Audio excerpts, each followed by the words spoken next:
So hello everyone, this is Rohit and welcome back to the channel. आज मैं आपको बताने वाला हूँ कोस्ट अकाउंटिंग के मोस्ट इम्पॉर्टेंट परफॉर्मा और फॉर्मेट फॉर द एग्ज़ाम 2022। ठीक है, चाहे आप CCU के एग्ज़ाम दे रहे हो या DU के एग्ज़ाम दे रहे हो, इसमें आपको जो परफॉर्मा है, ये फॉर्मेट है, वो भी आपको पता होनी चाहिए। ठीक है, तो जैसे क्वेश्चंस आ सकते हैं कि give a proforma of bin card, जो 2021 में आया है CCSU के।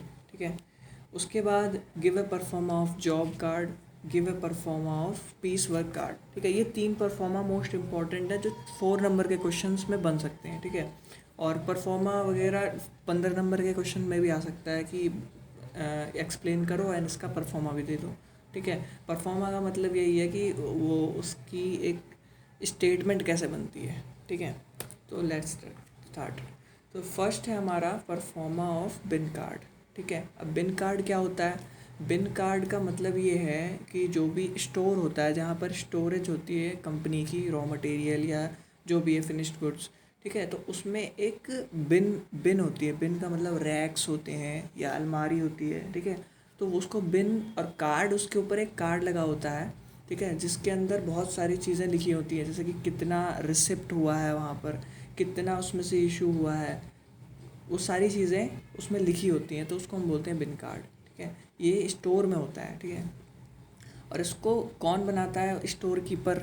ठीक है, तो इस बिन कार्ड में आते हैं हम। तो सबसे पहला देखो, नाम होता है बिन कार्ड ऊपर, फिर उसके बाद नीचे जो होती है कंपनी का नाम होता है, यहाँ एड्रेस होता है। उसके बाद मटेरियल, मटेरियल कौन सा है, कौन सा मटेरियल है वो। फिर कोड नंबर होता है एक, फिर SL फॉलियो होता है, बिन नंबर होता है। ठीक है, जैसे बिन अलमारी है, उसका भी नंबर होगा कुछ ना कुछ, मैक्सिमम लेवल होगा, फिर मिनिमम लेवल होगा, उसके बाद ऑर्डरिंग लेवल, ये सारे लेवल्स होते हैं।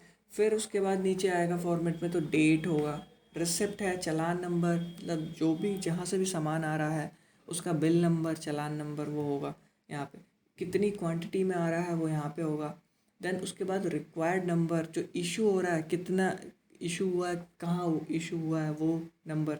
फिर क्वांटिटी, फिर बैलेंस क्वांटिटी, बैलेंस यानी कि टोटल कितना बैलेंस बचा है उसमें। ठीक है, फिर रिमार्क में सिग्नेचर होंगे उसके। ठीक है, जो भी होगा। तो ये एक बिन कार्ड का परफॉर्मा है। ठीक है, तो अब हम बात कर लेते हैं परफॉर्मा ऑफ जॉब कार्ड की। तो जॉब कार्ड का मतलब ये होता है कि कोई भी ऑर्गेनाइजेशन है, उसके अंदर जो वर्कर्स काम कर रहे हैं डेली बेसिस पे, उन सारी चीज़ों को रिकॉर्ड करना कि कितने घंटे कोई कितना काम करके गया है, उसने क्या काम किया है, और उसका कितना रुपए बना है, टोटल वो सारी चीज़ें रिकॉर्ड करना, उसको हम कहते हैं जॉब कार्ड।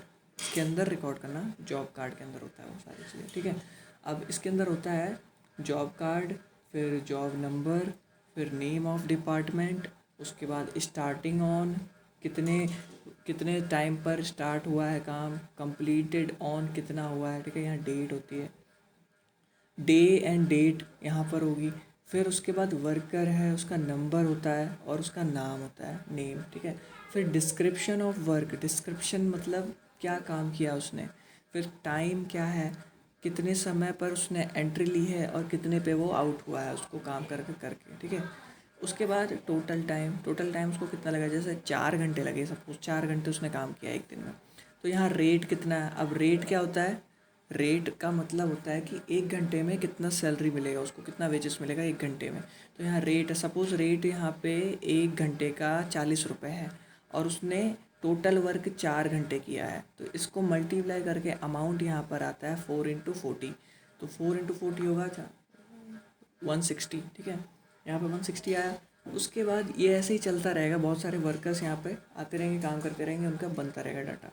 यहाँ पे होता है सिग्नेचर ऑफ फोरमैन। ठीक है, जो देख रेख कर रहा है, एंड सिग्नेचर ऑफ इंस्पेक्टर, जो इंस्पेक्टर है, जो इंस्पेक्शन करता रहता है वो। तो यहाँ पे साइन होंगे। तो ये परफॉर्मा है जॉब कार्ड का। उसके बाद अब बात करते हैं proforma of piece work card. जिस ऑर्गेनाइजेशन में जो वेजेस दी जाती हैं वो according to the work done दी जाती हैं, कि कितना यूनिट बनाया। ठीक है, कितना यूनिट, टाइम के बेसिस पे नहीं दिया जाता है, यूनिट्स के बेसिस पे दिया जाता है। वहाँ पर पीस वर्क कार्ड चलता है। ठीक है, कितने पीसेस ऑफ यूनिट्स बनाए, कितने रॉ मतलब फिनिश्ड गुड्स बना दिए वर्कर ने, उसके बेसिस पे मिलता है। तो यहाँ पर वर्कर्स नेम है, वर्कर्स नंबर है, डिपार्टमेंट है और वीक एंडिंग है, ठीक है। फिर यहाँ पे डे है, मंडे, ट्यूसडे, वेडनेसडे, ये सारे डेज हैं।